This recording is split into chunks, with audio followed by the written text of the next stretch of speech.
Hello. Hello.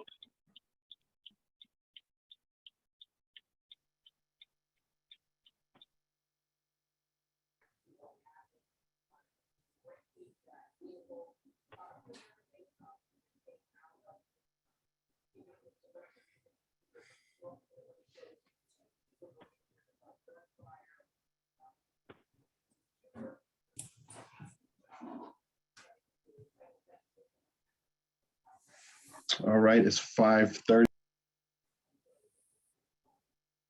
There we go. It's 5:30. Are you ready, Courtney?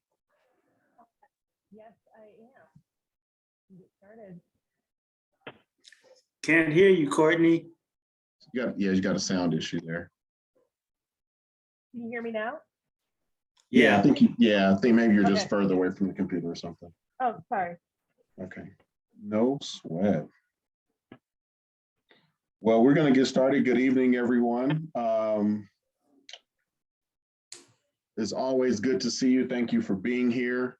We are going to be together for a couple of hours tonight. We have 4 speakers that we will have for our public comment session at the end of our meeting.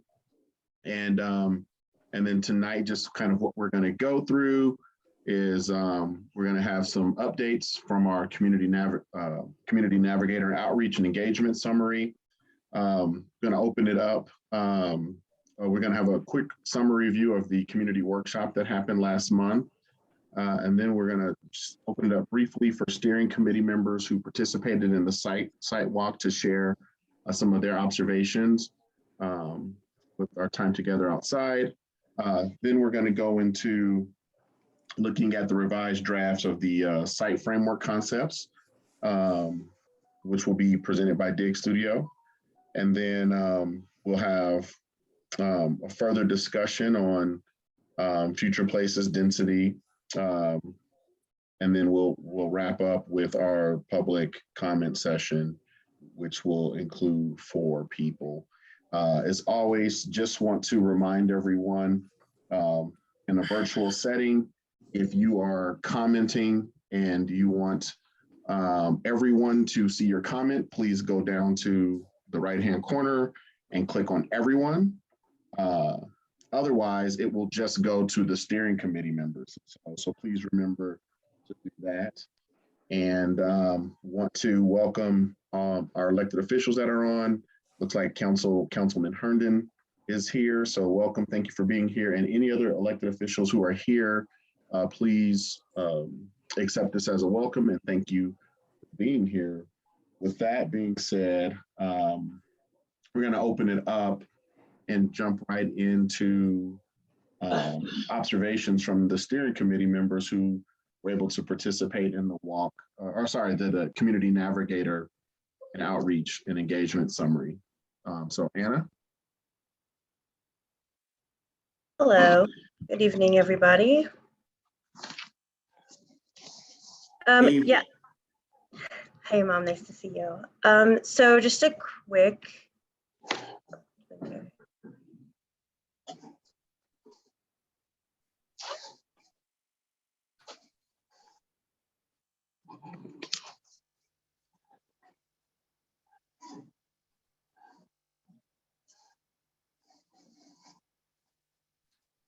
Did we lose Anna? Here I am. It had me rejoin as part of the panel. So good evening, everybody. Just a quick update on our dialogue circles. We did host 2 dialogue circles surrounding the second phase in the proposed the proposals of the park and the layout and things of that nature. We had 2 dialogue circles with 20 participants total.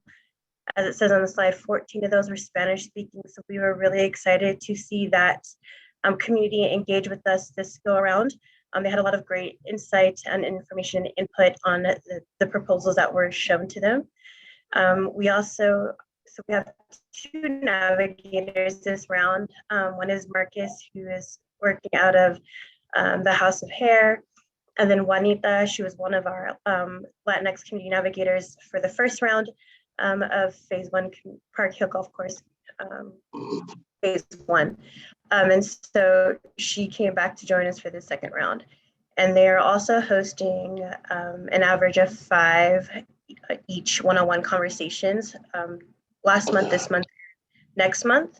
And so they had 2 dialogue circles, like I mentioned, at the end of March about the 3 proposals that were given to them.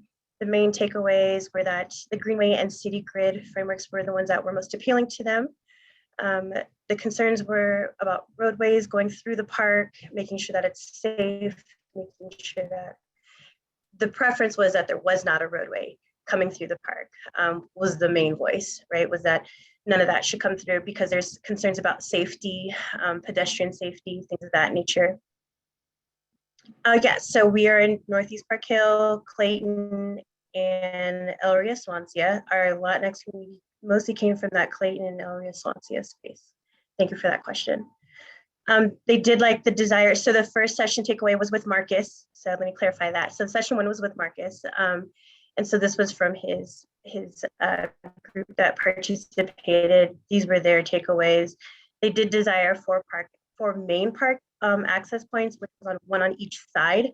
Their main concern was that there's not too many on that Colorado Boulevard side due to like impeding traffic and it's getting it congested, things of that nature.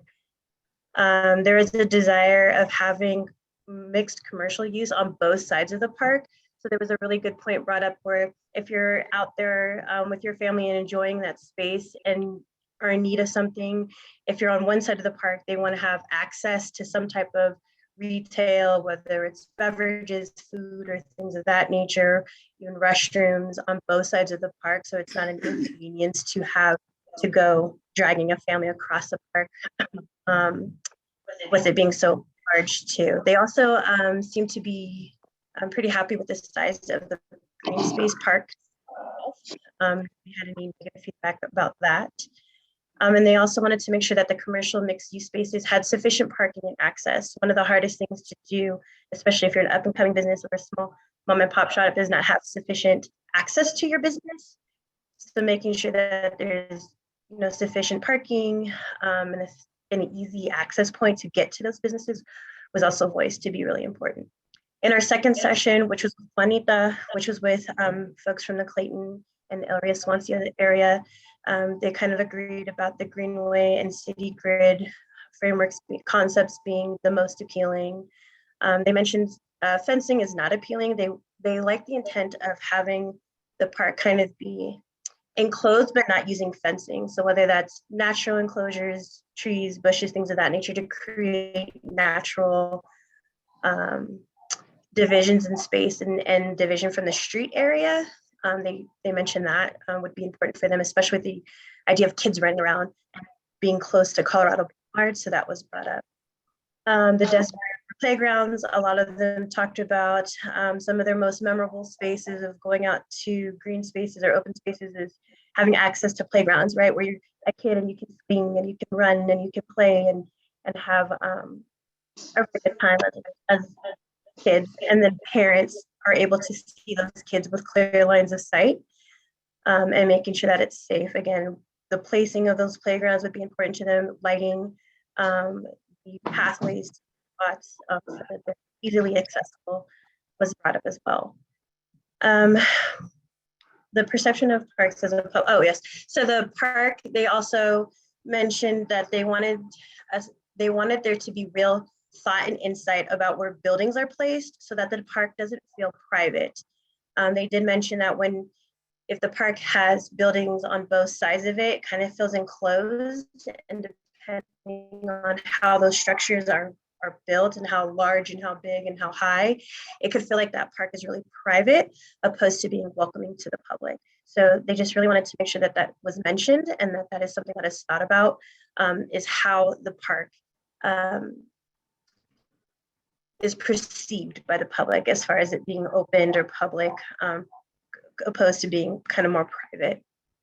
And then also the intentional awareness to safety, but not feeling excluded. So that was going back to there being safe spaces with the building, safe spaces from Colorado Boulevard that feel safe, but don't feel closed in. So no hard structures, no walls or huge impeding like structures that make it feel, again, not inviting from the community.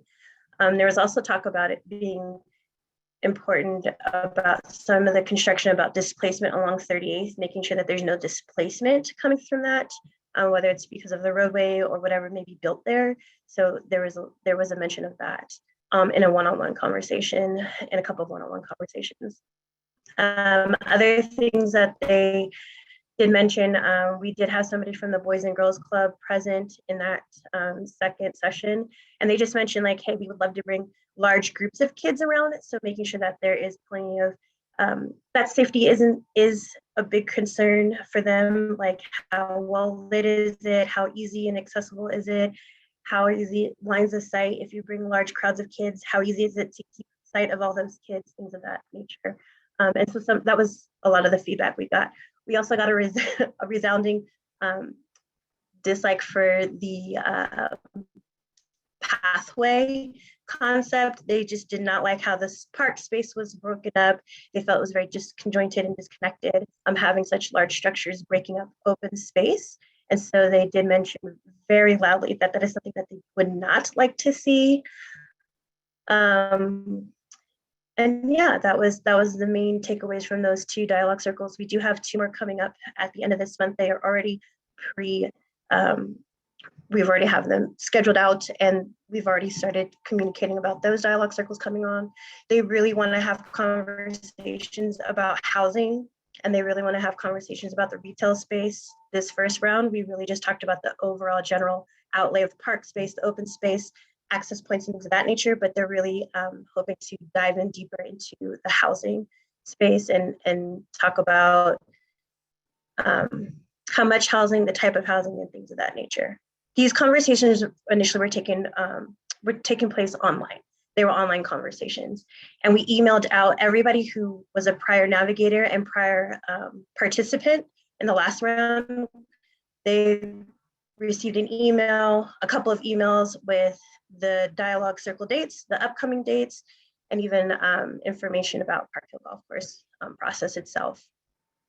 What time? I believe, and don't quote me on this, but I believe Marcus will be holding one on at 6 p.m. His this time around, his and Juanita's will both be in person. So that was some other feedback that we got, was the people who participated wanted to do it in person next go around. So we will be providing the opportunity to do those in person. And if anybody's uncomfortable with being in person, they can connect. I can connect them directly with the navigators, and they can have a one-on-one conversation with you, either virtually or in person, whichever you're most comfortable with. And I can share out the times and dates with you. I don't have them at my disposal right now. They'll both be held the end of the month though. And the conversation, so Marcus's conversation will be at House of Hair, and Juanita is still looking for a place to host hers. Yeah, and if there's any other questions, please feel free to ask them.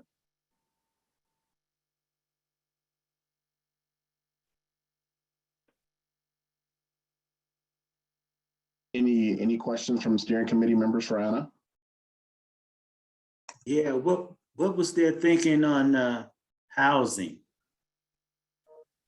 Yeah, so for this first go around, we really wanted to focus on the big picture of like open space, where things were laid out, how easy does that access, ease of access and things of that nature. But they're very eager to talk about housing. Conversation came up about density, about the types of structures, about what they would like to see, what affordable housing is, how they define that. And so those conversations is what we're hoping to do next round. If that's where the committee leads us to that conversation, these conversations are based out of what comes out of these meetings. And Mohammed, you had a question. Yeah, I'm just curious if there's go ahead. Yeah, I was going to say, so the initial outreach was just for people who've already participated. They have the understanding and the background knowledge of what has happened. but we also did not limit it to just those participants. So we have had people who participated this round who were not a part of the first round. Our navigators are free to email those out to their networks and also post on social media. So you're basically relying on navigators' personal networks. Correct. That's why they are navigators. They have kind of large outreach to the community. They're well-known community members and trusted community members and kind of community leaders. So they're the ones who kind of are able to reach the people who don't typically know about these conversations or don't typically know about like the steering committee. They're people straight out of the community who come and frequent either their shops or the organizations that they're working with. That does create a bias in the data set that we're having here, though. Absolutely. Thank you. Any other questions? Yeah, so there's a couple coming up in the chat and I'd like to answer those. So we don't rely solely on just the 2 navigators. Again, we also reached out to our own network, people who previously participated, both in the initial rounds and also when we had feedback that the Latinx population hadn't been reached enough. And so we had another effort to reach out to them, and they've actually come back this round a lot stronger, and also people who hadn't participated first time around. So we build upon the networks and don't just rely on the 2 navigators.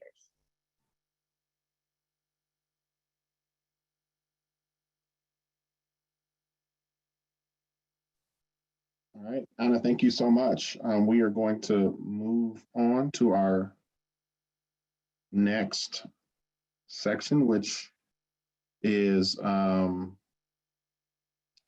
the review from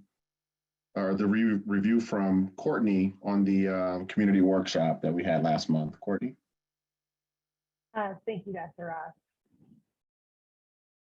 So as you know, we had a virtual community workshop held on Zoom on Wednesday, March 23rd, where members of the public had the opportunity to voice their opinions on 3 conceptual draft framework plans for the Parkville Golf Course. These were just initial starting points.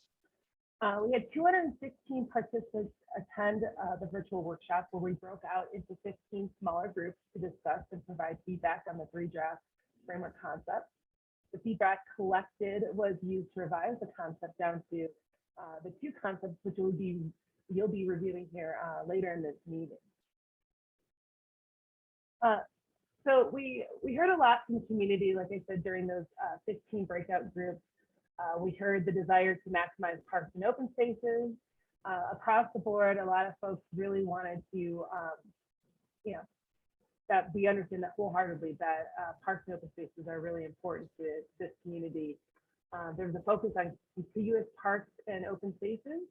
A theme that came up often were existing trees on the property that are able to be preserved in place that should be looked at.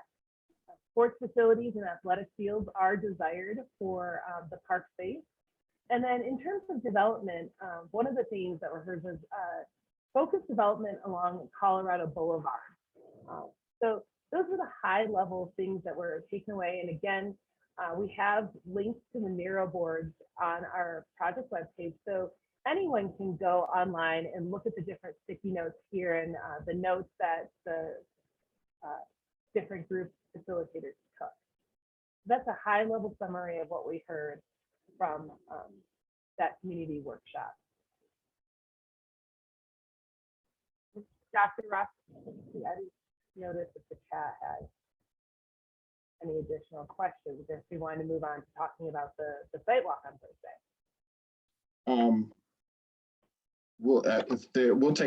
If there's a couple of questions as it relates to the workshops, we'll take a couple of questions before we move on. Rachel. Hi. I had a chance to go back and look at the recording on the website from the community workshop, and I noticed that not only were the breakout groups omitted, but also the review when we came back as a large group, that section was cut out. And as a participant of that workshop, I know the message that was communicated in those breakout groups was not conducive to the hope of development, but it just feels real ick to me that those parts were left out of the recording for people to view later. I definitely don't think that was intentional, and I will follow up and figure out how to get those online. Thank you. That was not intentionally omitted. Thank you. Thank you for that, Rachel. We're gonna go ahead and move to the site visit walk with steering committee members, and just want to say thank you to everyone who was able to attend. I know we had some folks who couldn't attend for various reasons, and that's totally okay. And so one of the reasons why I want to take a few minutes and just hear from folks who were there to get some of your initial thoughts just about the experience. And so we will start with Mohammed. And thank you, Dr. Ross. I think it was a great opportunity for us to be actually in the physical space itself, and see the width and the depth of the area. And if you're talking about it, I really liked it. I would really like to have some of our meetings, especially the ones coming up in summer months, to have on the premise there. So the people who are unable to join us in the exploration site walk could be there during the meeting, and they could walk around and see the property itself. Thank you. Others, I may call on a few people. I know that there was folks there and there was some great conversation. Pastor Dale Phillips, do you have anything that you'd like to share? I know you had some really good observations and thoughts while we were there. Sure. First of all, I think the physically being on site made a big difference, and especially even for those of us who are longtime residents of the Denver community. I have to say I was really amazed about the expanse of that property. I've never golfed there before, but I've been on site there numerous times over the years. And of course, even now our church is located there, but I just was not aware of the expanse of that physical layout, which really spoke volumes about how available everything that has been discussed in conversation, from open space to development, is possible on that site, because the acreage is just so large. And so I think it really was a visual testimony to many of us that we really need to consider the space for what it is. It makes itself available to support all of the needs that have come through these conversations. Thank you, Lisa. Oh, you're on mute, Lisa.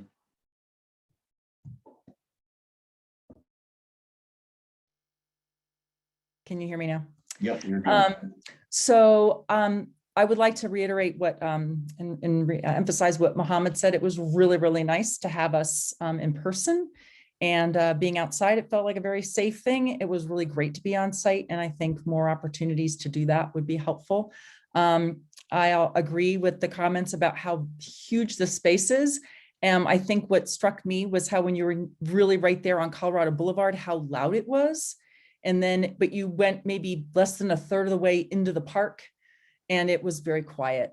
And so I think that that's something really important for us to all be mindful of as we sort of see where things get placed. Also, being in various areas, the beautiful views, and how important it is to try to preserve some of those views. And then also recognizing that there were, as we hit towards 40th, a lot of buildings that were 4 and 5 stories high, and what that kind of looked like in terms of scale. So I thought it was really helpful to be on site. I thought it was a really good experience. I think we should do more of that. Thank you, Roger. Yeah, I would just echo everything that everyone else has said, especially with the view planes. Those are really important to me as a golfer, and having lost Park Hill Golf Course. However, with the rich interaction that we had, there are a couple of things that I don't want to lose that we talked about, and that is with the affordable housing and the progression, if you will, in terms of starting off at an affordable housing unit and being able to progress to a single family home. I just hope we keep that in mind so that folks can build wealth, as Imam has always talked about, and stay in the neighborhood. I think that was a really important piece that we hadn't talked about before, and I really don't want to lose that. So yeah, thank you for the opportunity. All right, I will pick on one other person Patty, and then Sade. So, and if you don't have anything, that's fine, but I'm thinking of people who said interesting things while we were there. No, yes, I agree with all of that. And I think that, like Lisa said, as the conversations move on to the possibilities of the access from Clayton to the park, etc., it would be nice for us to be there and for people to see, because yeah, I mean, there was definitely a lot of conversations on the side that maybe you guys didn't hear, and the concern of like kids crossing the street on Colorado Boulevard, is it appropriate to maybe have like a pedestrian bridge or something like that to have access in a safe, safely. So it was definitely great for everybody to be there. So great conversations. Thank you. Sorry. And I apologize in advance if I am breaking up, but I just want a second of what everybody else said from the steering committee about it opened my perspective of the both and that this is not just a one-dimensional park. I think there were so many fruitful conversations that was being had around what does it really look like of being intentional about bringing,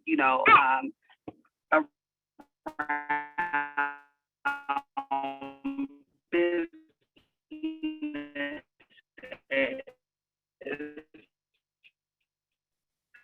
Oh. Sade, we were losing you. Come back to wherever you just were a few seconds ago.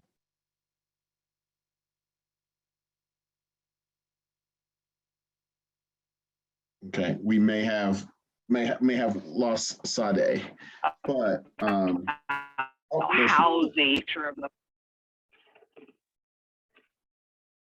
Sade, are you there?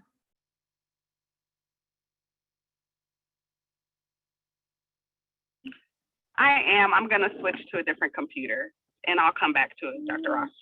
Okay, great, thank you. So we'll come back to Sade's comment, even if it's a little later, just so people get to hear her perspective from being there. Are there any final thoughts about the site walk from anybody who was there? Okay. Thank you. And we'll come back and make sure we get Sade's comment here shortly. But we will. I got one comment, Dr. Ross, and that's to your hand. Sorry, was that Imam? There you go. Yeah, the fact that it was so diverse because of the expanse of the land that we could have such diversity on that land, and I think that was something that people commented about.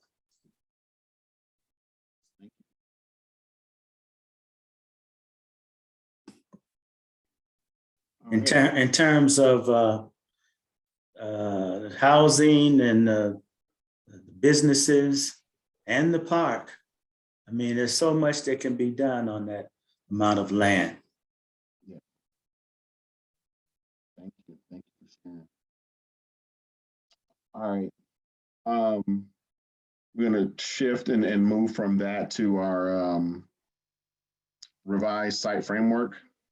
And I will turn it over to Dig Studio. Great, good evening. Can everyone hear me okay? Hi, it's Bill Vitek with Dig Studio. Nice to be with you again tonight. And thank you all for your insightful comments, those who were able to be on the site walk, as well as the good feedback from the Navigator sessions. So thank you very much for that. Definitely some good inputs there to continue to layer into the plans as we move forward. So Courtney, I think you're going to click and I'm going to chat as we move through this. If you want to bring up our yeah, our first image here. So these were the 3 plans where we, last left our discussions, both with the steering committee as a whole here and at the public session, the 3 alternatives, and feedback from the public session, as well as what we heard earlier, is I think there was clearly a preference to pursue the greenways and city grid concept, and that the parks one was not viewed as favorable by many.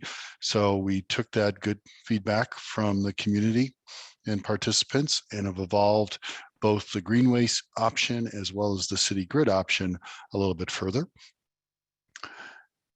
And there were, I'm sorry, Courtney, you just want to go back 1 minute there and talk about, there were definitely a couple key takeaways from the feedback on both the greenways and city grid. And in particular, and it was mentioned already, but a desire to not have 38th or Dahlia go through, as illustrated in these previous plans. And we'll chat a little bit more about that coming up, as well as the desire to not have potential new development be along the eastern edge in terms of the existing development along those property lines. So I think those 2 things are kind of key drivers in terms of how the alternatives have evolved. So parkways went away, and mobility was studied a little bit further, and concentrating development more to the Colorado side is where you'll see these new options in their evolution. So next, Courtney. So with that, here is what we're referring to as the revised greenway concept. Again, with the overall notion of a parks first approach. We can see we're starting down at the southwest corner and moving upward to the north through the site, engaging into the detention area to the north. So it is one continuous park space. I think a couple things to note in particular on this plan is that, again, our colors are just so everybody's following along here, the light green is kind of that detention space and up in the northeast. The darker green is more of a new park, the new regional park. And then the reddish-ish color represents predominantly commercial mixed use area, and the orange color would be mixed use residential. So those are our kind of color designations on this plan. So we see primarily commercial retail activities up in the northwest corner at 40th and Colorado. A reconfiguration of the intersection at Albion and 40th to try to address a better traffic flow patterns, both potentially where we go into the site as well as around the site in terms of what's there today. I did want to point out that if you really, kind of squint and look at this plan with the concentration of potential development predominantly to the northwest, if you really study the kind of the perimeter edges of the overall site, along 35th, up along the Overlook property on the east side of the property, then up and through all the way to Smith Road, back down and around Park Hill Village to 40th, and then back south to Colorado. With this development focused in that northwest corner, about only 25% of that existing perimeter of the land it would be engaged with new development. So the rest would either have park space or the open space of the detention area as the primary adjacencies to those existing land uses. This also organizes or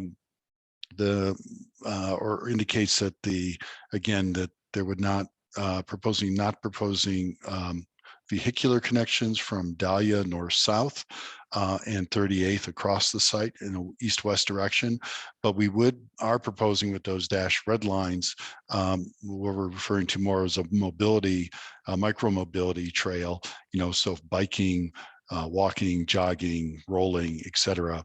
Those would be key connection points where a bicyclist, a pedestrian can certainly connect and become integrated into an overall of the park system, trails and connective walkways. And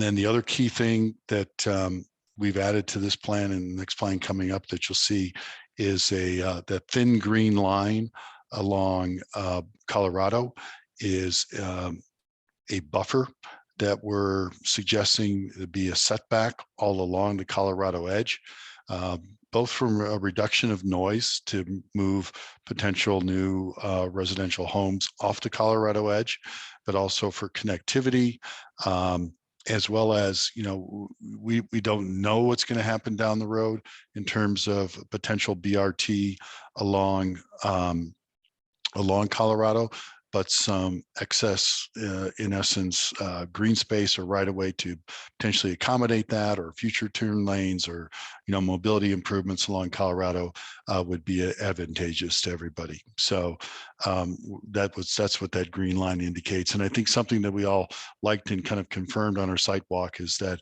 once you just got back a little bit off of Colorado, the noise definitely dropped down. You definitely get a better sense of being in the overall site space itself. So with those are the key highlights. The red dot lines are also, or the red dots on the plan also indicate a potential route for the 303 Artway.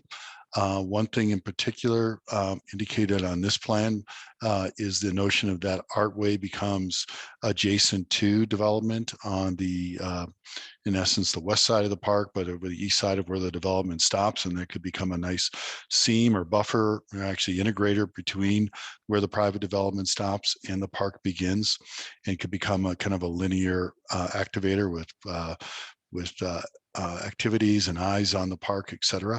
And then we're also showing a connection in an indirect way coming north to south from that 40th and Albion intersection to the north, coming down through the developable area, and then connecting in a kind of a curved fashion to Bel Air Street on the south side. But that road that would go through the park would be a much different kind of feel and character. Some traffic calming methods put in, whether it's traffic circles, traffic tables, markings, things to really kind of calm traffic. So it's not meant to be a real direct traffic control items, not meant to be a real direct route through, a fast route through the park into the north. Okay. With this, then, I think it's always really important to, whenever we do a physical plan, is how we relate it back to the foundational core planning principles. And so this plan really shows how it just layers in the icons and the messaging from the prevailing vision principles onto the plan, just in a way for you to help illustrate how we're really responding to what we think are the core principles to this overall plan. So certainly addressing the first one there on the left, upper left, addressing the food insecurity and the space for a new fresh grocery store. Again, in the commercial area, we think that can easily be accommodated. It could also accommodate other uses such as urban agriculture facilities, such if any of you are familiar with the S Park development in Rhino, where it's kind of a combination of housing, urban garden, community gardens, restaurant and greenhouse garden, certainly enough room to accommodate something like that, as well as exterior community gardens. Our second prevailing principle is to create spaces for local businesses and minority-owned businesses. And again, we see that can be accommodated easily within that commercial area, as well as the kind of, if you look right to the kind of the interface between that commercial area on the east side with the first block of orange, we see that street and that potential for that street frontage on the ground floor of what could be a residential building could also be used for commercial spaces of all types, all sizes, established businesses. Certainly we want to focus on local businesses, but it could be everything from small incubator spaces to larger, more emerging business spaces. Our third principle of preserving and expanding the tree canopy, again, with the large contiguous park, kind of running north or south to north. And again, for those who are on the sidewalk, you get a good feel of some of the trees, that there are some high value trees on the park, not all, or on the site. Not all of them are we refer to as high value, but there are quite a few.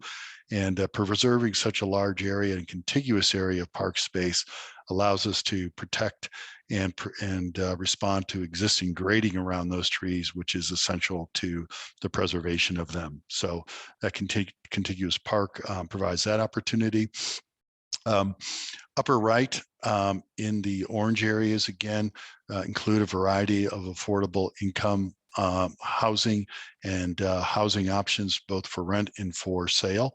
I think the key message here is that we don't see like one corner of the developable areas that is the affordable housing project. We see affordable housing being intermixed and interconnected with all the different types of housing that would be available on the site itself. So it's not just one project stuck in a corner. It is an integration truly of all types, of all heights, and of all both rental and for sale housing options spread throughout. Again, create the large regional park. Again, we've been talking in this, the range here of over the evolution of these concepts of both and how we integrate the regional park to the 25-acre detention area, but looking at a significant amount of parkland that can all be interconnected and tied together. And then lastly, within the park and at the edges of the development, the opportunities, and remember we had some extensive discussions early about elements that could go in the park, but we certainly see the opportunity for recreational fields, potentially a field house, and other facilities that are really geared and focused on recreational use sports activities. Okay. There are a couple other non-physical planning or vision principles, prevailing vision principles about strategies for displacement and an oversight committee to kind of follow on with the future development. And I think those will be developed in future steps of the evolution of the plans here as we get into more of the softer aspects of the park as well. But I really wanted to focus on the prevailing vision principles that primarily manifest themselves in a very physical form and layout of the plan. Okay, our second plan is a revised city grid plan. And again, what's I think the key points of this are, again, Dahlia and 38th do not go through in a vehicular fashion, but would be go through in the trails and a micromobility connection forms. New developable land uses are focused more on Colorado in terms of its extent, again, integrating that green buffer, but more development to the north and to the south of Colorado, along Colorado, with a kind of a bigger green finger of the park that comes out and makes a front door presence onto Colorado, which could become an entryway into the park.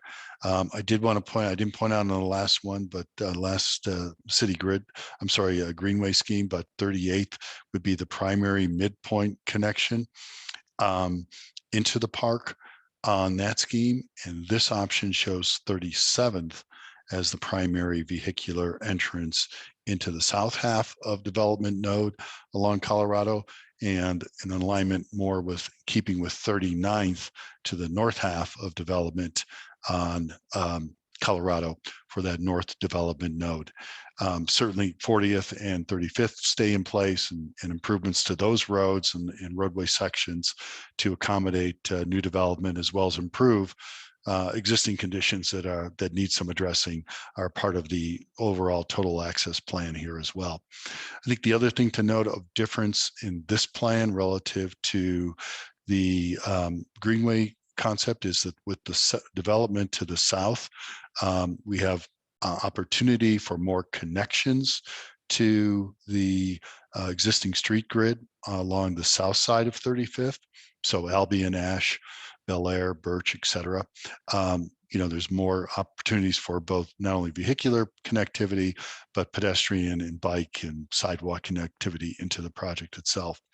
We show the commercial center down along the southwest portion of the site at Colorado and 35th in this option. And again, could be standalone traditional retail, but also could be ground floor retail integrated at the underneath housing buildings themselves as well. So kind of a combination to provide these acreages and sizes, provide enough area. And it's about, in both of these schemes, it's about a 10 to 12 acre size of commercial area that we're indicating here that could accommodate this, everything from a grocery store to small startup and incubator spaces. I found and we've been debating this ourselves internally, I found one of the comments from the Navigator group, I think Anna, from you, about the need for commercial both north and south. And I think that's very intriguing, although we showed it kind of, more one on the north, one on the south. I don't think that this means to imply that there can't be some level of commercial development as we get into a finer level of study and detail on the plan itself. I think that it could show, certainly could evolve to having some commercial development both north and south. Okay. And then again, just the diagram that shows how the prevailing vision concepts or principles are overlaid onto the plan itself in terms of the large park space, the connected park space, affordable housing spread throughout the site, preservation of trees, again, the commercial area, adequate size to address the food issues and opportunities for fresh food within new facilities on site. And again, within the park, the opportunity for new recreational opportunities particularly focused on youth and youth sports. Okay. And one other next image I want to share with folks is, now we're going to get involved into a next level of study, both from a transportation standpoint, as well as an economic and a market standpoint in terms of the realities of the broader street network and grid, as well as the economic realities of how many units, affordability versus rental, ownership versus rental, affordable versus market rate. But these diagrams do show, and this is all, this is going to evolve as we get into these studies. These diagrams do show the potential for connections of 38th and Dahlia. We've certainly heard the broader community viewpoint on not providing these connections. And as a planner, we can agree with that, but we do have to do the more detailed traffic analysis and study to be sure that we're not creating intersections, though, without broader connectivity that don't work along 40th, along Colorado, or along 35th. So I just wanted to put these up here. Again, we certainly heard the community. We would desire not to have these go through, but we need the information from our more detailed traffic studies, which we're going to embark on with feedback from the broader group here tonight. And our next evolution of the plans will have that more detailed traffic information layered into them. Okay. And then the other two images boards I want to say, and then we're going to pause for some discussion or share with you, is that previously we spent one of our first sessions, we spent a lot of time about the size of the park and what elements could go in the park, but we didn't talk a lot about how the park relates to the existing community edges, as well as the connectivity within the park itself. And so we want to focus a little bit on the opportunities for how these networks of trails and sidewalks and open spaces and slower roads through park spaces could all be connected together. And so, we think of founding, although it wasn't really articulated in your visioning principles, but I think certainly as a planner, we think it's an important one, is that this project has the opportunity to be a very walkable, bikeable community or neighborhood. And the integration planning up front of parks and trails that connect not only within the park, but to the existing neighborhoods is really critical. So we would like to spend some time with you kind of sharing some ideas about what the potential of these connections could look like. So just starting on the upper two pictures and the one on the left, we kind of keyed these into certain areas of the Greenway plan itself. But these images suggest that, for example, the upper right image, that the 303 Artway could become an integral part of the overall project in terms of a cultural feature, an identity for the overall community, and a nod to obviously the historic aspects of the overall broader North Park Hill and other communities, neighborhoods around the site itself. So, and then the middle top photo is suggesting that we have a continuous network of trails and a spine kind of trail that is the 303 art walk itself, but that we could have elements off of that art walk that are playgrounds, seating areas, community gathering spots, that this just doesn't have to be a trail itself, but they could have nodes of active recreation, smaller active recreation alongside of it and adjacent to it. And again, everything from lawn seating areas, again, community gathering spots, but those kind of top three images begin to embrace some imagery that we think is suggestive of how that 303 art walk could become a real vital, critical spine of the overall community.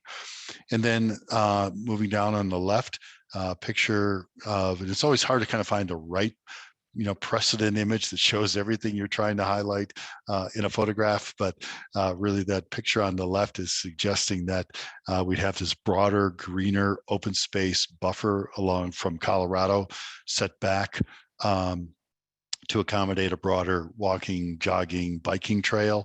Could also integrate stormwater management elements, such as shown on the right side of that photograph, and also embody what is really much more of an appropriate low water use aesthetic and landscape for communities within Colorado, given certainly our issues with water use and drought in the Rocky Mountain West here. So a broader buffer suggested there. The lower left photo illustrates a notion of a road through a park and elements that could be utilized to slow traffic, everything from a raised table, which is kind of a big bump in the road, to signage and broad crosswalks, to even parking along a road like that begins to kind of cause some friction on the edges, which causes people to go slower. I can mention a couple of examples. If you think about the park at Crestmore Park, in terms of the road that goes through there, or certainly the road that goes through Cheeseman Park, that is not in a very direct, but is in a much more circuitous fashion through the park. So that's the kind of treatment we would like to see for this, small section of a road that provides connectivity. The benefit it is that it does provide connectivity to the existing homes and neighborhoods to the south, but we want to do it in a very slow traffic way that it doesn't become unsafe feature within the park itself. The two images on the lower right begin to show ideas for 35th, and how, again, it's not just a sidewalk along 35th. We've heard a lot of comments from people about the safety along 35th and the need for improvement, the congestion. So it could become a wider road or overall road right-of-way section, but incorporates things like seating elements and trails that provide for a much safer environment. And then middle on the right, again, more of this notion of a connected greenway along this could be either the Dahlia corridor that connects north to south in terms of a multi-modal bike or mobility standpoint. Again, no motorized vehicles, or as well as that could be the 38th connection for bicycles and peds, rollers of all sorts. So that's that image. And we did the same thing in terms of the city grid kind of notion of connectivity and parks and open space edges. Again, the two upper left show more of again, the importance of the 303 Artway as a main feature, integration of art along that walkway. If we do have a road that separates the private development from the park, it could be done in a different fashion in terms of maybe it's more of a special paving, it's a narrower road, something that makes it feel a little more special, a little slower for the traffic, a little more crossing safe and friendly for pedestrians. But that's what those two upper left images illustrate. Middle image on the left, kind of a notion again of a lot wider buffer and tree lined effect along Colorado as a setback buffer, as well as, again, utilizing everything from shade trees to more of a native landscape palette. And then lower right and lower right in middle, again, the notion of 35th with detached sidewalk, wider sidewalk, better improvements for multi-modes of safety and connectivity along that southern edge, and a better way of bridging to the existing community to the south. And then lastly, we heard, I think, very loudly and clearly comments earlier as well as tonight, all of these items, are really important relative to the notion to recognize the importance of safety within the parks. And these trails, these connections, really provide the opportunities for activation, eyes on the park. And although we show a kind of a mural wall on that upper right photo, we certainly don't see the notion of of the park being fenced off, but really more of a connector of neighborhoods along the edge itself. And again, so I think, again, an overall principle of all these images we're trying to convey here is the notion for a very interconnected, walkable, rideable community, and one that is not solely car dependent. So I see lots of comments coming through on the chat.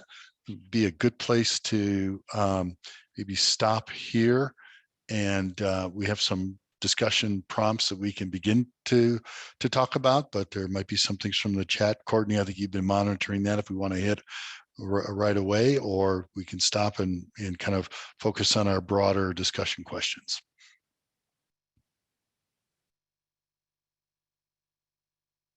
Sorry. No worries. Dr. Ross, would you like to? Yeah, I'm looking. Trying to see if there are actually questions. So we'll go to the general discussion questions, and then in the chat, I think we may cover these the questions about parking, especially near Colorado and 35th. I think that might come up in conversation. If not, we'll have the steering committee just come in and ask their questions or share their thoughts so it's captured correctly. Okay. So maybe I'll prompt some of the discussion here. We're showing the plans side by side so you can get an actual visual comparison. And we have a list of questions here, obviously. So most of these are shaped from, again, trying to find ways to support the prevailing vision principles. And so, the first notion of how do we support locally owned businesses and minority owned businesses within the plan. Again, we think that the size and just we're going to start, as we start moving through this process, we're starting to get more and more real about what are the sizes of things. And you'll see in a little bit, we're going to talk about what are the potential heights and look of things. But the red area that we're showing is It varies slightly, but it's probably in the 10 to 12 acre range for commercial area. Again, it could be standalone or integrated into the bottom of residential buildings, but could provide that full range of opportunity for all different sorts of businesses. So we see that size or that acreage being able to accommodate probably in the range of about 150,000 square feet of commercial use as it's laid out. Duly noted the comment earlier about the need, obviously when you talk about commercial uses, the need for parking and easy accessibility. As much as we want to make this a walkable, bikeable neighborhood, which it very easily can become, we also recognize the need for vibrant businesses. Not everybody walks and not everybody bikes to them, and the need to have adequate parking to help those businesses succeed will be necessary too. But again, what we're trying to relate is that these sizes or these acreages do accommodate about, I'm rounding here, but about 150,000 square feet of commercial of all types and adequate parking for those uses. So does that feel right to people? Does one location, north versus south, in terms of a concentration, feel better in terms of its connectedness to the existing neighborhood, or north closer to the proximity of the light rail station and the existing Park Hill Village residents up in that corner? Or should it be split? Is there a combination that shows a variety of or a combination of retail, both north and south, or spread throughout these different planning concepts? Thoughts? Yeah, I think the on 35th and Colorado Boulevard, I think that would be the ideal place to have the supermarket. It's accessible on 35th and on Colorado Boulevard. And of course, we know it's a food desert and it's very sorely needed. The other thing that I think is that wasn't mentioned is that we need to have a town center somewhere in the middle of the whole project. That's culturally. Bond. That was the reason why my hand was up, that we needed to have that town center. I absolutely agree with you. I will second that 100%. I was coming there with you, Iman. Okay. This is Sade. We're there. Yes. Yeah. It has to be culturally competent, culturally sensitive, I should say, and that it's inclusive. It's inclusive. Mm-hmm. And so I think that's one of those are the two things I have. Yeah. Iman, could you elaborate more? I mean, I wholeheartedly agree with you with this notion of a town center, a place there. Some of the elements, the components that you would like to see within that town center? Well, I'll let Tracy. Okay. Tracy had her hand up. Okay. Yeah, Bill, you're familiar with Quebec Square and Lowry Town Center, right? Absolutely. Right. So it creates that community of a town village, a little place where you come in, commercially come in and be able to walk, drive, bike into a commercial area where then you can have little shops, those like Iman was talking about. We need to have culturally diverse shops so that they're all together in there and people know it's a destination. It's a Park Hill Village destination where you come in and have a sense of community. So those would be the two examples that I would throw out there. And I welcome anyone else to throw in some examples as well. Lisa?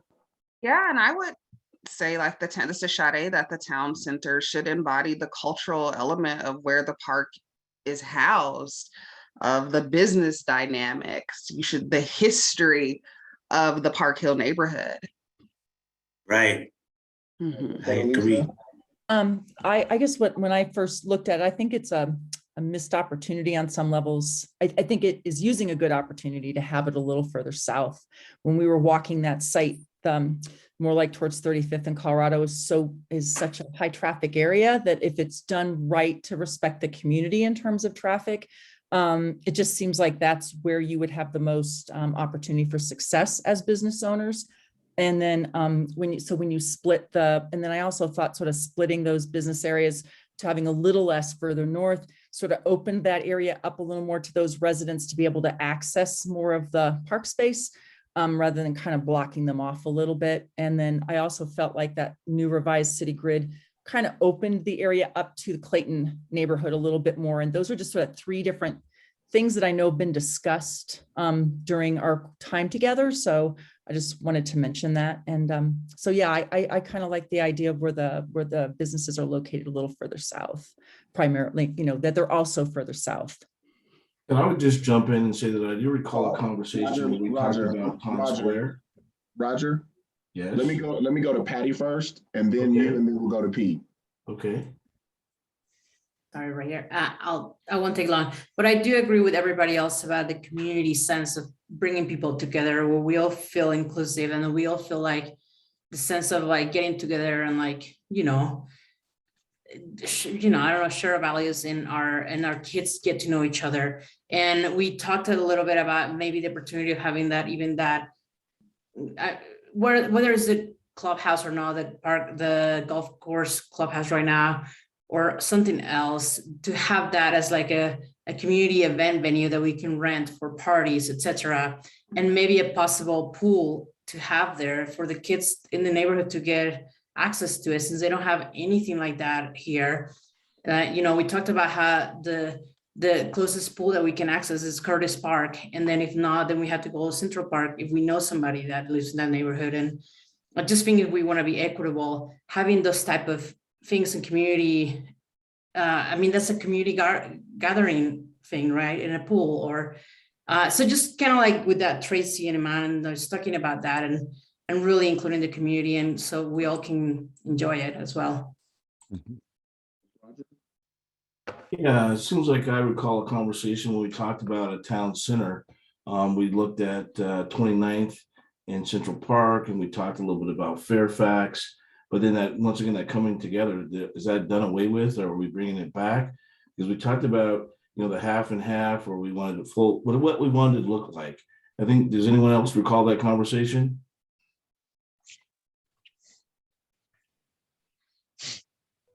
And if not, this one I think we need to have. Yeah, and if I could just jump in to maybe help inform these are all great comments to help inform some of the other discussion coming up, is that certainly the notion, and people have mentioned like 29th Avenue Town Center at Central Park or Lowry or Fairfax, certainly that type of setting, that sense of a gathering spot could easily be incorporated in is actually in our thinking, but it's just not showing at this coarser level of bubble plan that we're showing right now.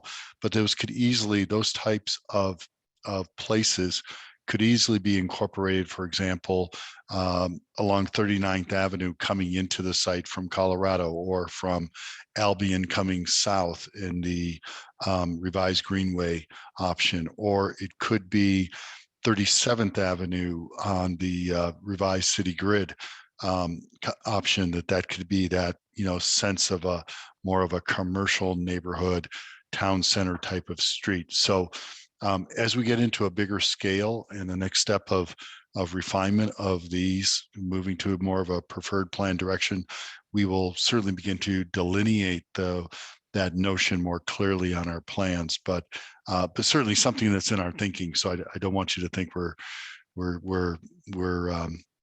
we don't see that as a critical element to the success of the overall neighborhood community. So others, I'm sorry, Pete, you had your hand up, or yeah, thank you. Yeah, thanks, Bill. I just want to say, as brief as I can, I totally agree with the whole crew here. This is not about or situations. It's about and situations. I love that.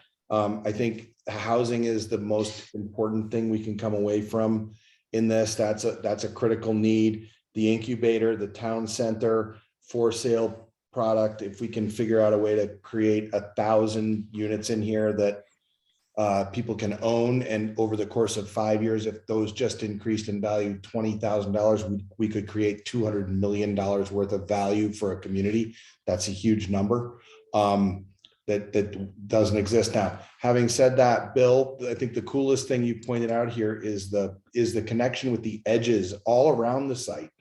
In any iteration, we still have park bumping up against completely non-park edge, right? Whether it's residential or Colorado Boulevard or the light industrial stuff up on Dahlia between 38th and 39th. That integrating that into the project could create so much opportunity for these incubators. I mean, you've got that whole neighborhood between 38th and 39th has to employ 30,000 people. I mean, it's an industrial hub of Denver. It's such a cool little area. We have our place in there. You've got all this residential around here, and we just bump up against it with park. But I think we could, I think you could, and again on the thought of, and you could create more meaningful park and more meaningful connection through the whole thing by utilizing those edges. Those are my thoughts.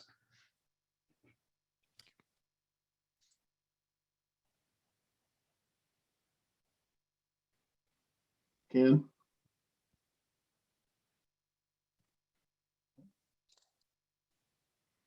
You're on mute, Ken. Thanks, Dr. Ross. I really appreciate this conversation. I think there's a lot of really interesting thoughts coming up here. And I think that,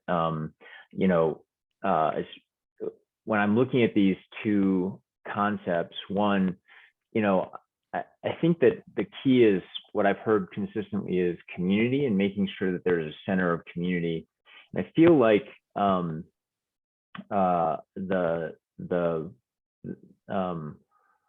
the grid one kind of splits the community north and south there, and maybe there might be an opportunity to create that town center in between those two nodes, and thinking about how 38th might, as it bisects the site, might be useful to bring the two sites together. And to Pete's point, I think also what we're seeing is potentially bringing some commercial to the edge of the park as well. I'm hearing that from folks, how cool would it be to have incubator space or a marketplace that could front the park and create that activity and safety, while also incubating folks and really creating a variety of different scales, both on the commercial side and on the residential side, so that people can graduate up and stay within the site itself, right? Really think about that entrepreneurial spirit, as well as wealth creation that a lot of folks have talked about. So I know that, Bill, while red appears to be more commercial and orange appears to be more residential, maybe as we get into a finer grain, thinking about how to mix those uses together and think about those linear town centers rather than big blocks, or in addition to kind of the commercial centers that would be more appropriate for a grocery store or that sort of thing. So I think that goes with the splitting of the two, but also making sure that there's some center there. I actually agree with David Martin that it appears on this revised Greenway plan that the center almost is focused on that 40th in Colorado, and it feels like 38th or 35th could be better. And I agree with Lisa on that it could be better served to draw people into the site in those different locations. Thanks. David? Thanks, Dr. Ross, and everybody else for giving me a couple of minutes. One thing I wanted to point out, certainly those two top northernmost access points that are marked with double arrows.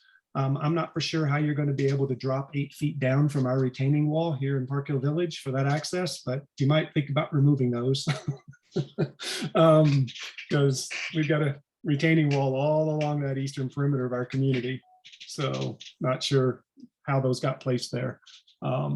So if that's how you're wanting to do it, unless you're wanting to come in off of Smith Road and walk downward, but that retaining wall might be a hurdle that's not going to be jumpable. Secondarily, I'm going to kind of harp a little bit on the 40th and Albion corridor. I know Kenneth has commented that there's a reconfiguration, and I agree reconfiguration can help. But when they brought in the commuter rail, which I lived in the community during the commuter rail realignment was supposed to solve all of our problems, and the reconfiguration did not. So I would like to see a commitment from the city to truly investigate that 40th and Albion corridor and don't rely on 10-year-old traffic studies like they did on the commuter rail realignment.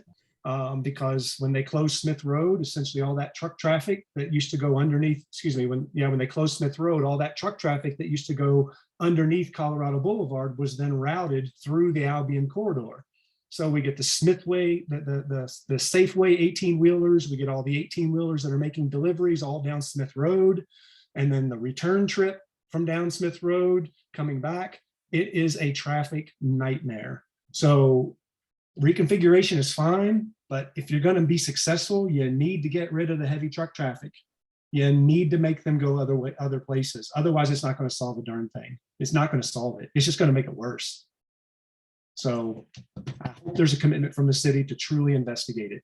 I live it every day. I know it. So that's all I'm going to say. Thank you. President Downing.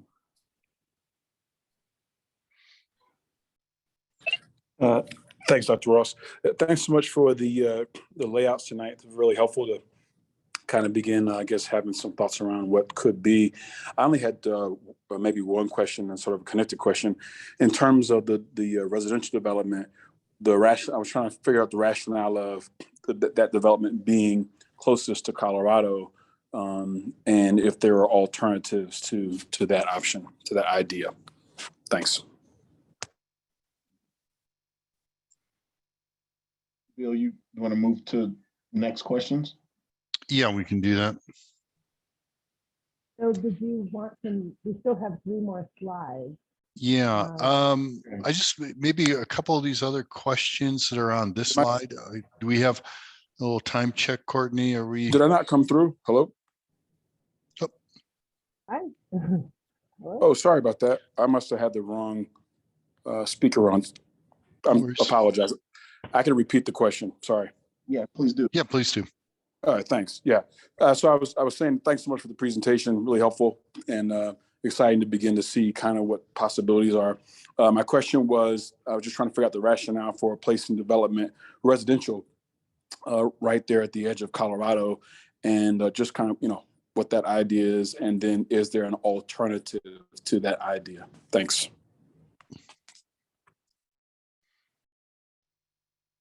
Yeah, well, I mean, we'll continue. I mean, we'll continue to relook at that option. I think some of the early rationale on that is the connectivity and the proximity to Colorado for quick dispersion of traffic and connectivity from that major road, and then also, again, from what kind of the shift, if you will, from the earlier previous alternatives, more of a shift from the eastern edge of the property, where there's certainly a sensitivity to adjacent issues of existing Overlook and Park Hill Village in terms of those edges. So kind of providing more of a buffer and kind of views to the open space. So that's why you see more of these refinement of these 2 options starting to kind of concentrate along Colorado for access, visibility, buffering in views as well. one of the things, and I know it came up on our site walk, and again, is, we're still at this, I like to refer to, we started at a 50,000 foot level, we dropped down to 25,000. We're probably still only at 25,000 here as we get to the next level of refinement. One of the things that came up in our discussion on our site walk, which I thought was very insightful by several folks, were the opportunity to create some view corridors or roadways or fingers that particularly as you move to the north, certainly at the south, but as you move north, as the site actually raises from around the clubhouse area up to the north as you get to more of the high point of the overall site. And so you begin to get a better sense and presence of the mountains. So I think, as we again begin to carve up and refine and get more detailed in the delineation of these development blocks, we'll be taking that into consideration, the opportunity for views, both public views, down streets or down open spaces that, that are there for everyone to enjoy, as well as orientation of views from residential units as well. I also meant to point out that if you can see on both of these alternatives, down along 35th, there's a little gray box that shows up there. If you can see that just to the north and west of Ash Street, that is the existing, or that is the footprint of the existing clubhouse. So whether that gets incorporated into this notion earlier that we were talking about in terms of a town center, just to give you a sense of scale and in the proximity of where that is, I wanted to point that out on how that's reflected on the plan. So we'll be looking at that more closely as well. Yeah, good. Understanding that it's 6:50, it might be a good lead-in for David to talk a little bit about Blueprint and the future places and how that context can help inform this conversation a little bit more about what we're thinking. David? Absolutely, Courtney. Hopefully everyone can hear me okay. I've had a few Zoom issues tonight. Can you hear me okay? Yeah, I can. I wanted to get Chandi's question really quick before we moved on. Sure, no problem. Yeah, sorry about that.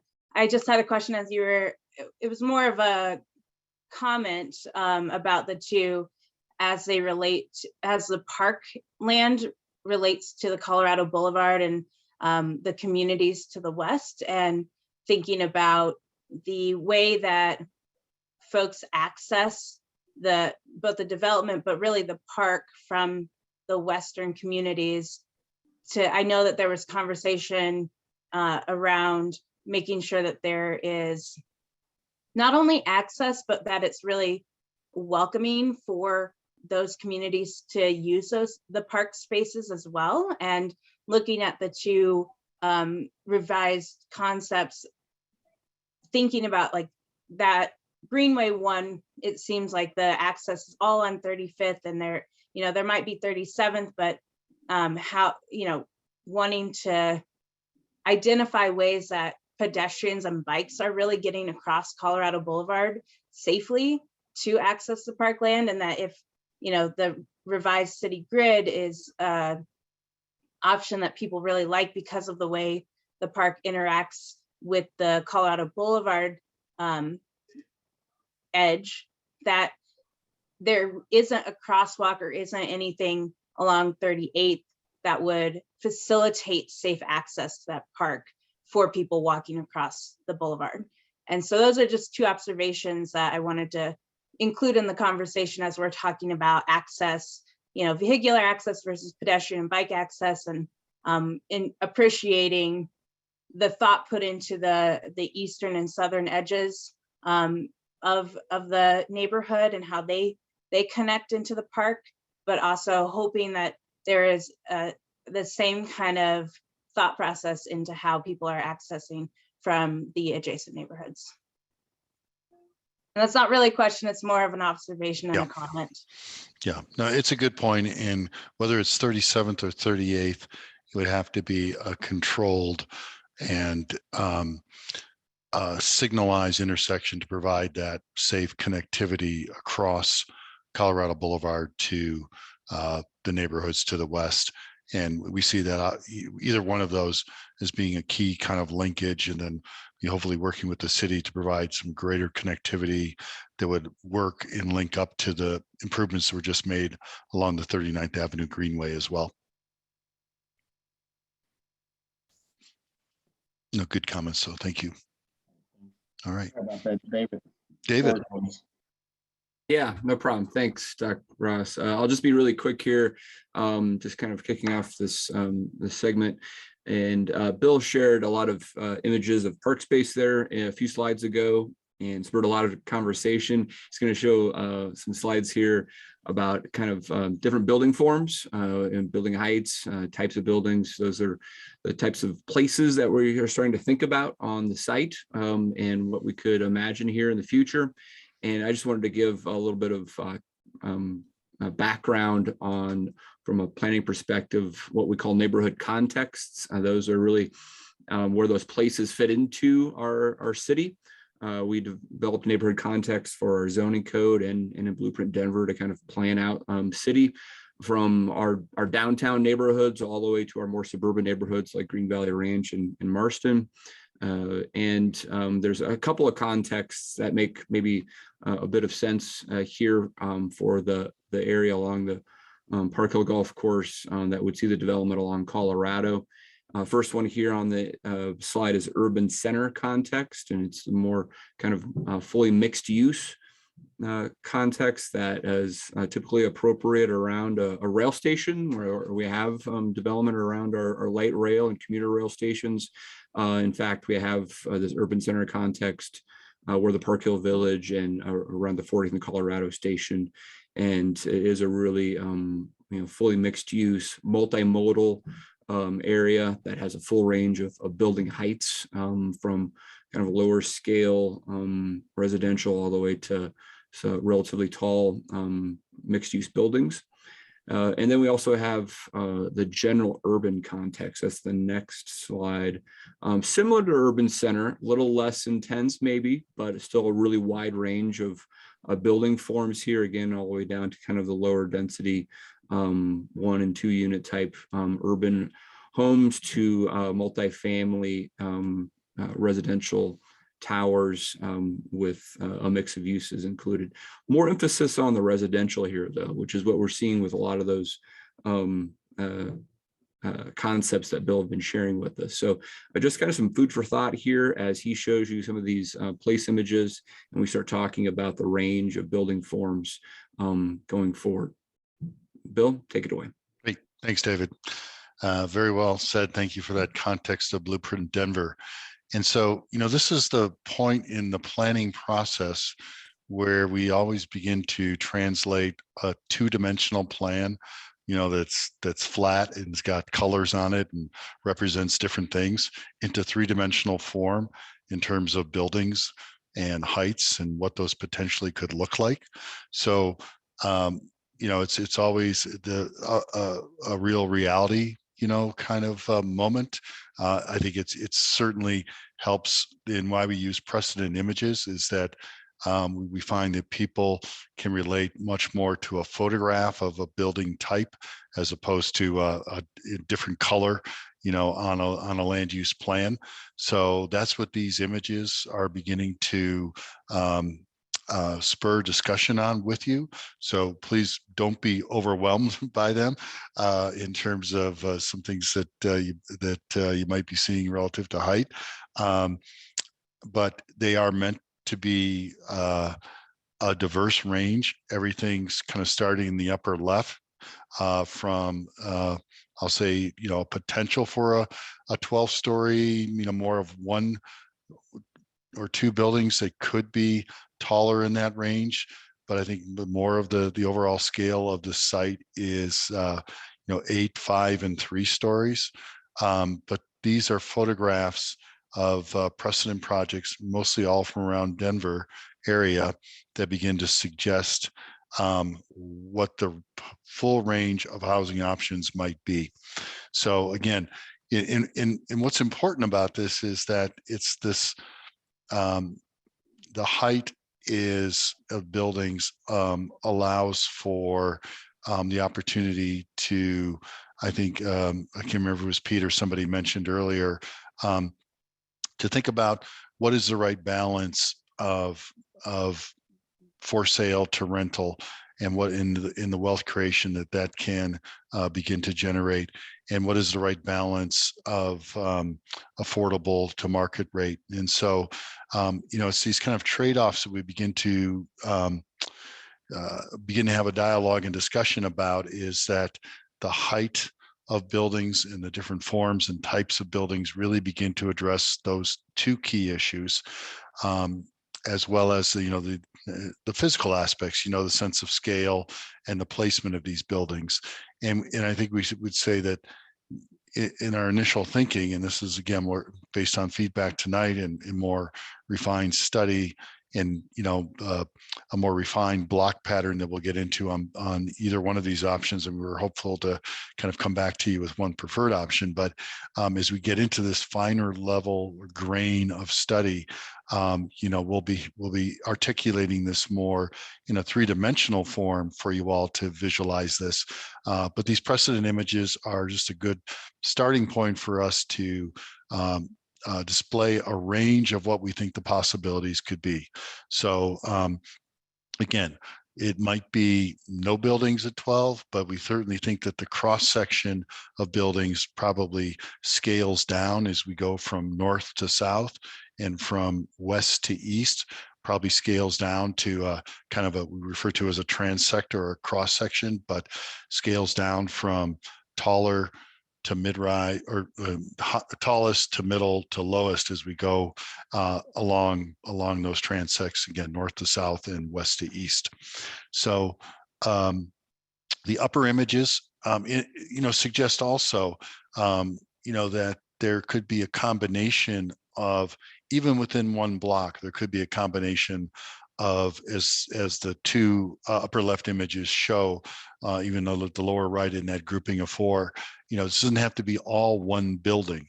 It could be a building that has a portion that it is tall at 12 stories, a portion that steps down to 8, and a portion that steps down to 5, and even to 3, as that upper left-hand photo shows. So it isn't have to be an all or nothing kind of building form on one block. But again, if we are to do, again, back to our proximity to the light rail station and the corner at 40th in Colorado, if we were to have our highest density or highest tallest buildings, is probably where we would see something like those cluster of buildings in the upper left-hand corner. And as we move into the mid blocks of the project, and this would be true, by the way, we kind of show a plan that shows only one of the kind of the city grid option in the middle, but this kind of transect of heights and buildings would be similar for both schemes, both the Greenway as well as the city grid. But we can see that stepping down to 5-story buildings, the images in the middle on the left, I know they're a little small here, at least on my screen. This can be blown up a little bit, but I think the key thing about those images is that they begin to suggest that there could be ground floor retail along the street edges for those types of local businesses, as well as incubator type spaces. And again, that could be as a part of the building integrated into the bottom, or it could be a standalone adjacent piece that is a liner of retail in small incubator businesses along it. So that is that kind of cluster of images on the lower left-hand side. And then as we move around kind of to the bottom right, again, stepping down in height, 3-story type of product. It could be anything. I mentioned the S Park project in Rhino a little bit earlier. That's a combination of what we refer to as kind of a walk-up garden style apartments, and not just apartments, could be for sale as well, but has a green space in the middle. Could have everything from playgrounds to community gardens to gathering spaces within the context. Also could accommodate some areas for surface parking, which helps the economics of these construction types as well. And then the last grouping of images up on the right-hand side is the notion of more vertical townhomes that are, again, could be for rent or for sale, that are a more 2 to 3 story kind of configuration that is more about vertical units, as opposed to the 3-story in the middle grouping of photos illustrates more of what we refer to as a kind of stacked units or stacked houses, kind of one on top of each other.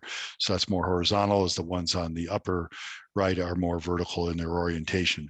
But again, you know, the inner spaces of these, the breaks between buildings, it's very important to integrate community spaces, whether they're play areas, gardens, etc., is a key critical concept we're trying to show in this imagery, as well as these images all predominantly 99% of them show the buildings coming to the edges of the right-of-way, meaning that we refer to that in our planning jargon as a kind of a street wall, that we have buildings that help create the shapes of the blocks and help create the public realm of the streets and the sidewalks, and provide those eyes on the street in that notion of a defined space of where the roads and the sidewalks go, but create a greater sense of a better sense of scale and of community, versus having parking, fields of parking in front of buildings and buildings set back. So I think that is a important principle that these photos begin to illustrate as well. So again, we think that the site can accommodate those ranges and heights. And just to begin to start a dialogue here, as we have to get to this point, is we think that the range of units, housing potential that could exist on this site is anywhere from probably a 2,500 to 3,500 residential units, along with the commercial. And again, those are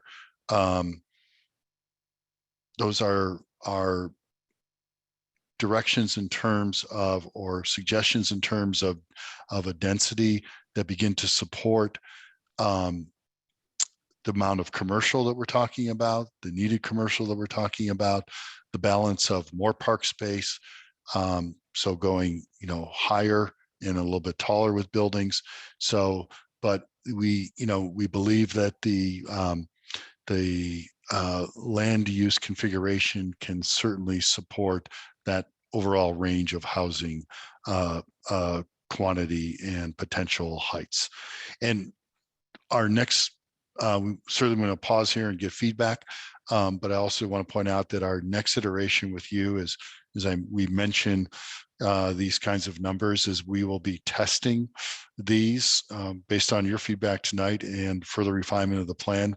We'll be testing these options with traffic counts. What does that kind of number of units yield in terms of trips? What is that number of square footage of commercial yield in terms of trip generation?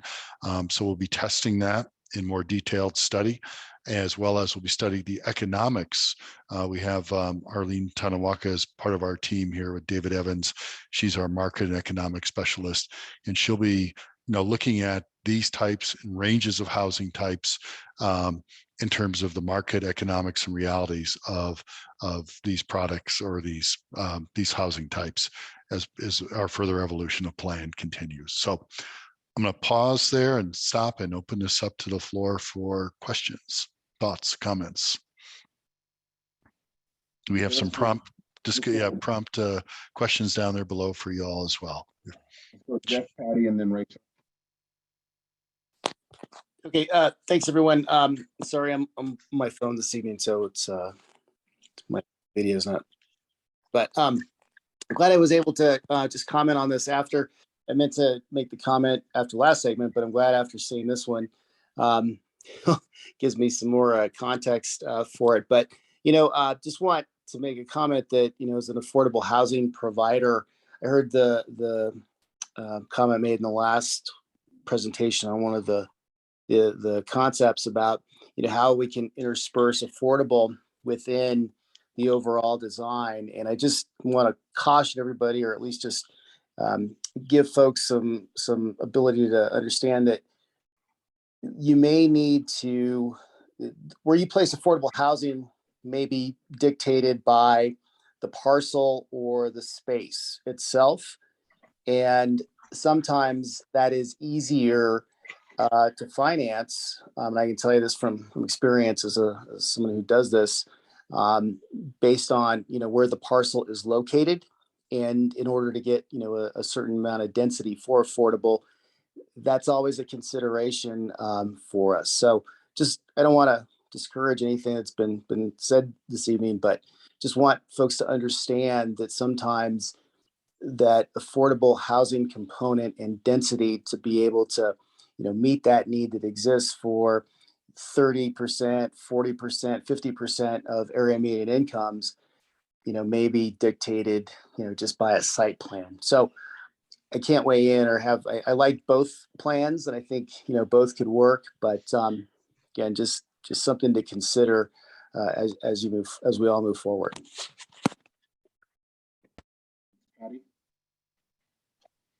Yeah, and I kind of just, Bill, I appreciate the pictures that you showed, but I understand that buildings are important in our community and to see it, but I kind of want to focus too on the people that are going to be living in those buildings. And I think the culture, the values that these people are going to bring, the relationships that we're going to build in the community.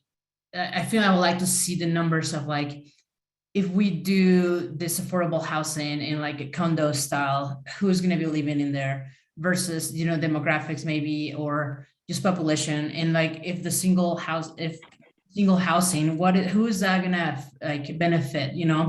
Is there going to be families of maybe a single mother that needs that? Or I love the pictures of the buildings. I kind of want to see more numbers of who the potential residents would be and will benefit from it. Just because I think that's going to be the impact that our community is going to feel. And I think that's important. I think buildings are important too, but the community is more important in my opinion. Thank you. Yeah, I agree with you, Patty. I had a couple of questions. Bill, did you mention the acreage for the park for each of these proposals?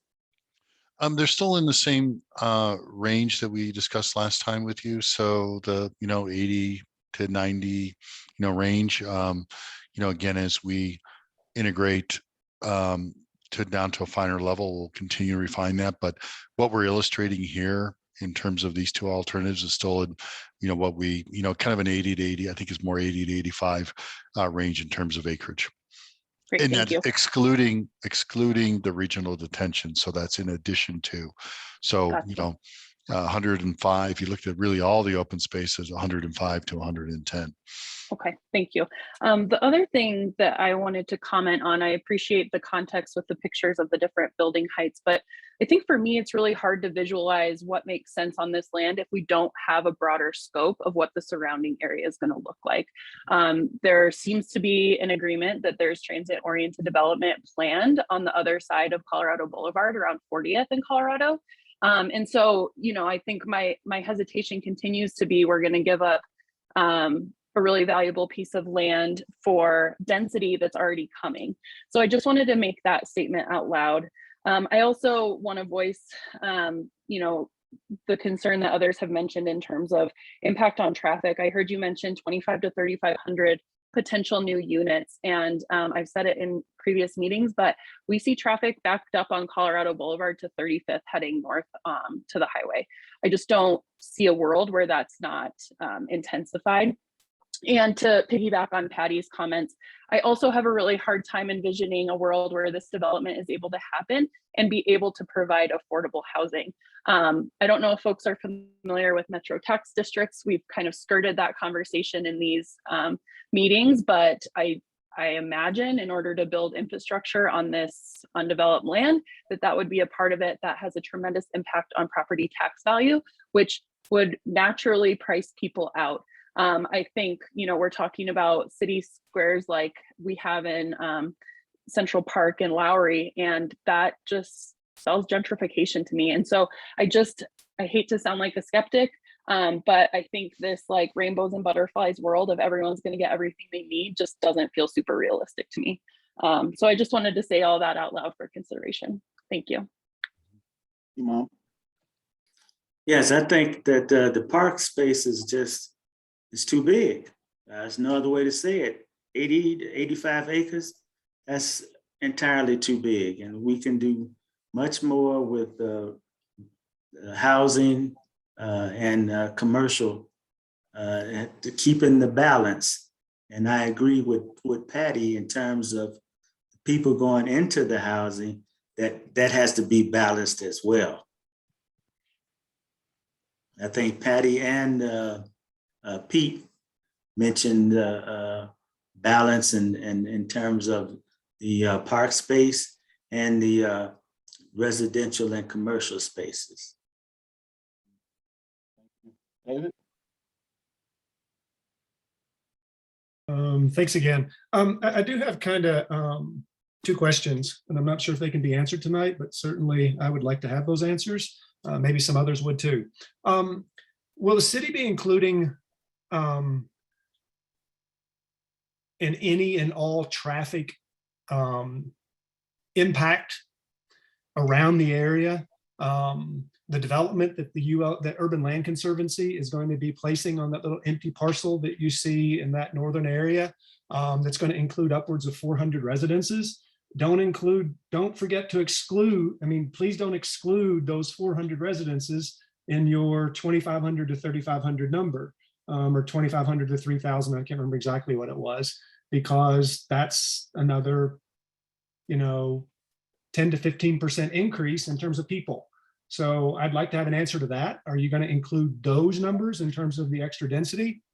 And I would also like to know, is the city going to be including the TLD development impact on the area in terms of traffic and congestion and overall density, and whether or not it can support it in conjunction with development on the 40th in Park Hill Golf Course land development, because it's not just singularly focused on this one parcel of land with this potential 50 to 60 acre development.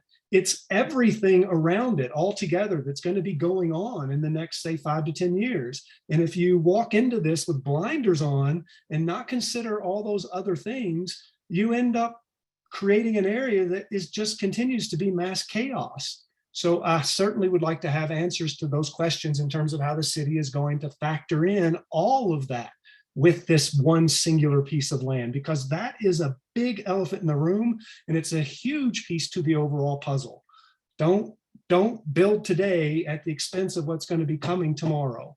And I would also like to say that, when that TLD development is probably put into place, and I know it's coming, I doubt very seriously that area is going to have very much park space anyway. So I don't want to sound argumentative to the imam, but certainly you have to consider that TLD space, which will probably have very little open space, and they're going to need a place to go. So certainly if we were to sacrifice a little bit of development today on this land to support all that additional influx of all these people, it's certainly a gift worth giving for the future of the city. So that's all I'm going to say. And I hope I can have some answers to those questions. Yeah, David, I can kind of help answer at least some of those questions. This is Will Wagenlander with David Evans and Associates. As a follow-up to tonight's meeting, we're going to be performing a traffic analysis to look at impacts based on some of the numbers and the densities that were discussed. And as part of that, we could certainly take into account, the Artway North property there. That's to the south and east of the 40th and Colorado rail station across from Colorado. And, I am not as familiar with what might be going on the other side of Colorado related to transit-oriented development. And I saw a question there from Mohammed. So yeah, transit-oriented development. So, we can work with the city to understand what some of those future developments bring within that study. Thank you. I look forward to some more information. I hope everybody looks forward to that information, because it truly is something that we can't look through the singular lens at this single 55 acres of development or whatever it's going to be. So thank you. I'll be quiet. Other people want to talk, I'm sure. Yeah, no, David, that's a good point. And we always will look at things from a holistic point of view: traffic, land use, parks, all of these things that are important to make up the community. So thank you for your comments. Let's go Jeff and then Shanta. Jeff. All right, let's go Shanta and then we'll come back to Jeff. Hi, just real quick. Just speaking, for folks like me who have admired this space for years and years and years, without the ability to fully access it, I am just very happy to see that the amount of green space shown is even being considered. And as far as, an 80 or even 88 acre park, for me, it's not enough. But if that's what we get, I can live with that. I hope that there is absolutely no consideration to decreasing that number, because I don't think that that would be fair to the community. And like I said, to people like myself who have always wanted to be able to access this land as park space. I think that that 80 acres and or even 88 acres is more than fair. And that's all I need to say. Jeff, are you back with us? Oh, yeah, I apologize. I was typing in my response in the chat. Just wanted to follow up on a comment I heard. I can't remember who it was from, but just so folks understand also, for affordable multifamily unit or family units can be dispersed throughout any type of affordable housing. So you can do it in multifamily rental, you can do it in, a single family site, townhome, any of the different types of building composition. So just wanted to make sure that people understand that, it's just part of it is going to be dependent on, the priorities that are placed for who need to be served in, this community. And I think that's an important discussion, certainly for this group that we continue to have, but it's possible to have that for families throughout. And so just wanted to make that clear. Bill, do you have additional slides?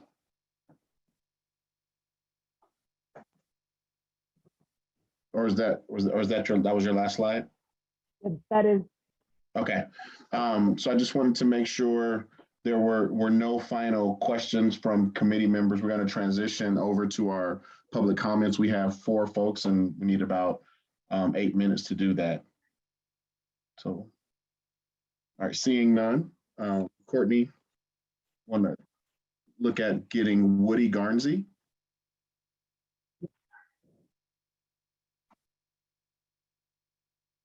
Yeah.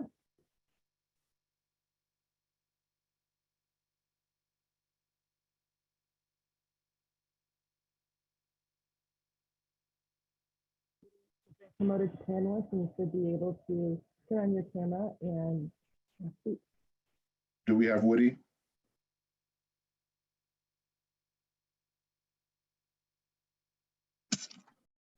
There we go.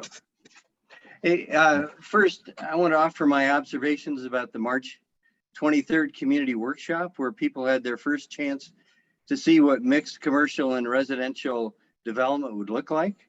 The overwhelming reaction in my breakout session and the reports from other breakout sessions was opposition to any residential and commercial development. And strikingly, CPD's website recording now fails to include the breakout session reports. CPD's got to put them up. And despite being told that online comments could be submitted by April 6th, my wife and my timely comments are not yet included on the CPD website. Where are those comments and others like them? This entire process is fatally flawed for many reasons, including the following 7. I'll give you quickly. Number 1, CPD considers Westside, not Denver taxpayers and citizens, to be its client in this planning process. Number 2, CPD has packed the steering committee with pro-development supporters to ensure a predetermined pro-development outcome. Number 3, CPD refuses to allow discussion of the perpetual conservation easement that protects the land from development. Number 4, CPD is ignoring the Colorado Conservation Easement statute that prevents termination of the easement without a court order that based on changed conditions on or surrounding the land, it has now become impossible to continue fulfilling the easement's open space and recreational conservation purposes. Number 5, CPD's planning area myopically only includes the Park Hill Golf Course land while ignoring neighborhood land on both sides of Colorado Boulevard that will experience significant commercial and residential development. Number 6, CPD has failed to address the public health and environmental benefits of preserving the entire 155 acres of open space. And number 7, to date, CPD has failed to study the significant traffic impacts on artery roads near the land, like Colorado Boulevard, Smith Road, and 35th, of a commercial and residential development on this land. Thank you for your time. Thank you, Woody. Next up, we have Angie, I believe Angie Pelusi or Pelos. Hi, can you all hear me? Yes. Thank you, Angie. Great. You have 2 minutes. Thanks, Dr. Ross. First, I just want to thank everyone for the diligence and the hard work that has gone into everything that we just heard and saw over the past 2 hours. I know it's a great effort and community members like myself really appreciate it. So first, I want to lead by saying that I'd like to go on the record by stating that I believe that a year-round pool, a community pool that can be used by so many in Denver would be a great addition and inclusion in this project. Again, my name is Angie Pelusi, and I own 2 community-focused organizations. One is a STEAM summer camp, Camp Galileo, and 2 is a new swim school that currently serves East Aurora and Northeast Denver, Swimming Simply. Camp Galileo started in 2020 on the Clayton campus, where we served children aged 5 to 12 of mostly essential workers and folks that were working on the Clayton campus. And so this project and this space is very close and important to Camp Galileo. Camp Galileo this summer is at the Odyssey School in Park Hill, and we deeply are committed to the best and highest use of this land in Park Hill. But again, I'm coming onto the record to talk about swimming because I believe that a community pool that is able to have programming year round and really great programming would be essential to the community. As many folks might know, almost 50% of American adults cannot swim. So let me repeat that. 50% of American adults cannot swim. And this is even more of an issue in communities of color and communities that have been historically marginalized by racist and other issues that are totally inequitable. Our programming at Swimming Simply, we focus on all communities, and we deeply believe that everyone can swim. And we know that with adding another pool to this area would give so much more access to folks in a way that would really deeply build the community and build safety and a love for the sport. Thanks so much. Thank you. Next, we have Robert Greer. Hi, everybody. Thanks for having me on. As an environmental advocate, I'm distressed that there are so many people who claim to care about sustainability, but are mostly talking about parking and traffic. It would be a huge mistake to overbuild parking on this space, considering that e-bikes are by far the fastest growing vehicle class, and they can replace most car trips in well-designed development. We've already built way too many parking lots in Denver, and we should be very careful not to overbuild parking, considering how much the IPCC says that we need to drive less. If your primary concern is traffic, then you either don't care about the environment or you don't understand climate issues maybe as well as you think, and you should probably consult more experts about it. Moderate density is also important here. The most recent IPCC report that just came out this month says, quote, integrated spatial planning to achieve compact and resource efficient urban growth through co-location of higher residential and job densities, mixed land use and transit oriented development can reduce urban energy use between 23–26% by 2050 compared to the business as usual scenario, end quote. So eco-friendly people should be welcoming this kind of development that seems to be taking shape here. I think it's fantastic. I also want to say trees and vegetation are really a vital climate measure that we should be pushing as much as is practical. I want these new map designs that we saw tonight to show existing high value trees on the parcel like previous maps did, so that we can quickly visually consider the trade-offs around mature tree cover versus development. Relatedly, I also want to push back against the idea I think Bill said that we have to choose between trees and shrubs and low water use and new plantings. I'm very involved in the Colorado Native Plant Society and in growing native plants. And there are dozens of native species that both require little or no irrigation, but are also lush and green in the summer and provide lots of shade, cooling, and even food. American plum, Gamble oak, serviceberry, pinyon pine, hackberry, golden currant, sand cherry, wolfberry. Mr. Greer, you hit your olive. time. Thank you. Thank you. Next up, we have Norman Harris.